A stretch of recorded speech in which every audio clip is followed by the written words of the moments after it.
And at the top of the hour, our top story at 11, even though Erie County Sheriff's Narcotics Chief DJ Granville was sentenced to a fine and community service for crashing into several vehicles back in April of 2024. The debate over the way the investigation was handled continues inside Buffalo City Hall. Good evening, I'm Scott Levin. Mary Alice is off tonight. 2 News Side's Nate Benson has been following the story for us tonight. And Nate, there was an awful lot of back and forth today between the acting mayor and council members, right? Yeah, that's right, Scott. Council members were again critical of the police commissioner for not having time for an upcoming police oversight committee meeting, and the acting mayor, Scanlon, took exceptions to that.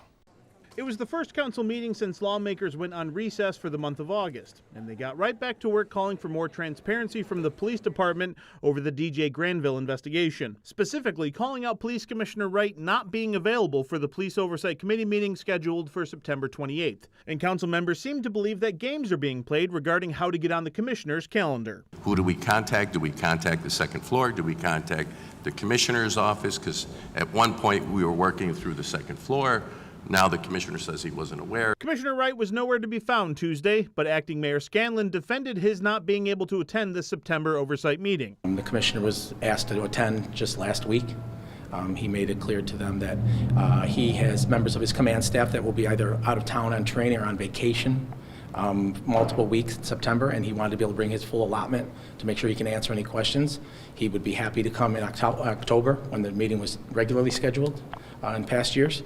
But again, with this quest for transparency, all of a sudden I find it odd considering there's only been two, maybe a third police oversight meeting in the last 2 years. For anyone keeping score at home, according to the official council docket, since January 2024, there have been only 3 police oversight committee meetings. Councilman Rivera and Councilman Wyatt are seemingly fed up with excuses and want more from the police commissioner in terms of information about the Granville incident. the question is, what happened with the decisions that were made by the police officers that responded on that day? It seems as though there's a cover-up, and we need to expose that, because at the end of the day, we have a responsibility to the residents of the city of Buffalo. Had it been any ordinary citizen, what happened would not have happened.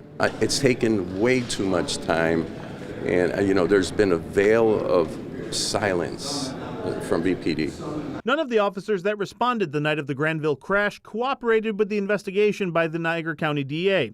However, according to the administration, they're mandated to cooperate with the BPD's internal affairs investigation. Acting Mayor Scanlon again went on the defense of Commissioner Wright. I find some of Councilmember Rivera's comments about Police Commissioner Wright insulting, quite frankly.